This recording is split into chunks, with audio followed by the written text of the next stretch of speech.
4일 춘천에서의 공청회가 무산된 책임을 묻겠다며 22일 강원지방경찰청에 고발장을 접수했다고 발표하였다.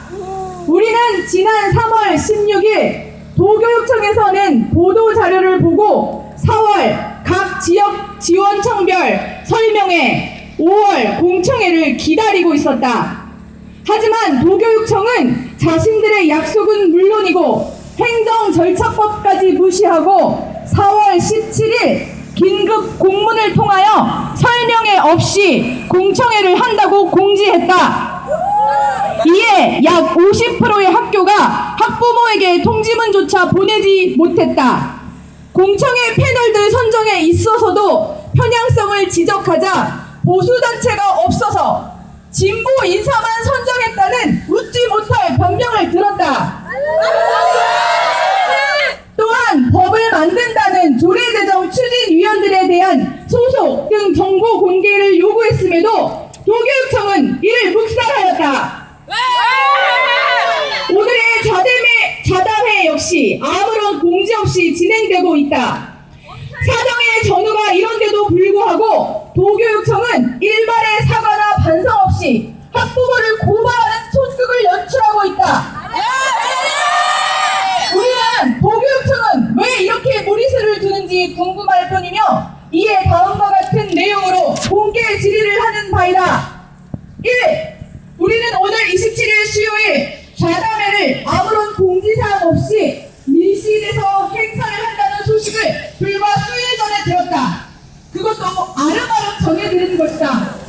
교사, 학부모, 학생 각각 6명씩 선정했다는 정도 위에 어떤 주제로, 어떤 기준과 방법으로 이루어지는지 아무도 모르고 있는데 누구를 위한 무슨 좌담회인가?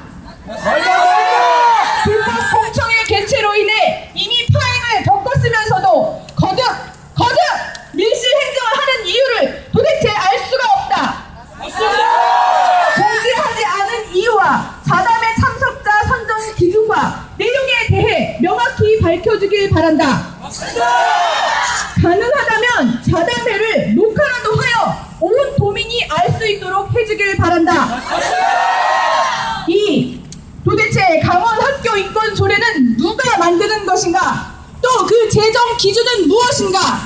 우리는 수차례에 걸쳐 정보 공개 청구를 통하여 조례 제정 추진위원회 위원들의 소속 등의 정보를 요청했음에도 답변을 듣지 못했다. 제정 추진위는 어떻게 선정되는가? 회의는 어느 정도 이루어졌는가? 회의 안에서 안건 처리는 어떤 방법과 절차, 기준으로 진행되는가? 우리에게 알려달라!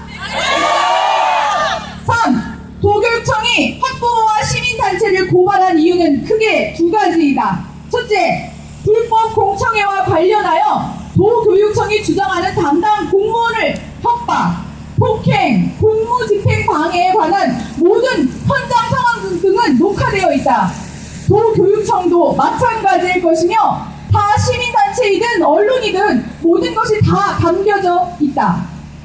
경찰서이든 법정에서이든 증거 자료로 논하면 되기에 왈가왈부할 필요가 없지만 혐의 없음으로 결론이 날 경우 어떻게 책임을 질 것인지 명확히 알려주기 바란다.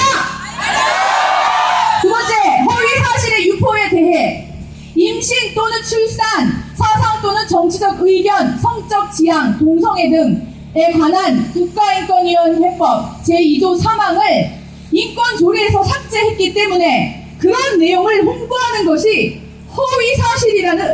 허위 사실이라고 주장했다.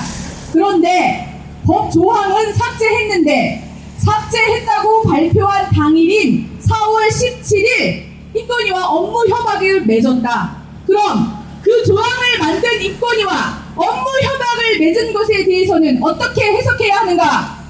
허위 사실에 관하여는 내부 연수 교재 및 학생용 지도안 등 그 밖에 충분한 자료가 있기에 역시 장소와 기회에 따라 차례차례 공개할 것이다.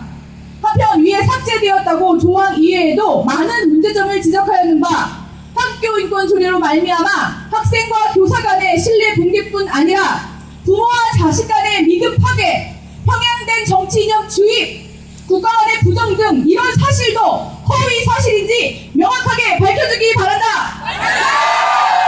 자, 우리는 이번 기회를 통해 도교육청이 자신들의 목적을 위해서는 겉으로는 대화와 소통, 모두를 위한 교육을 외치지만 학부모를 고발할 정도의 대담함과 무모함을 목격하고 경험하고 있다. 우리는 지난 5월 6일부터 도교육청과 도청 앞에서 1인 시위를 진행하고 있다. 그런데 그 과정에서 교육청 직원 다수가 둘러싸며 위협적인 분위기를 조성함은 물론 심지어 우리 시위팀의 차량을 미행하기까지 한다는 정황의 제보도 명백히 있다. 도교육청은 강경 일변도의 조례 제정을 중지하고 정당하게 절차를 밟을 용의는 없는 것이지 밝혀라! 우리 강원학교인권조례 저지 범도민대책협의회 소속 단체들은 도교육청이 법과 절차만 잘 지킨다면 언제든지 대화와 소통의 창구를 열어두고 있다. 그것이 공개 토론회든 공청회든 얼마든지 대화로 해결할 의지를 가지고 있다. 또 이후 진행되는 18개 시군별 설명회와 기타의 조례 추진 일정이 공정하고 민주적인 절차에 의해 진행되는지를 날카롭게 지켜볼 것이며 도교육청의 조속한 답변을 기대한다. 이상입니다.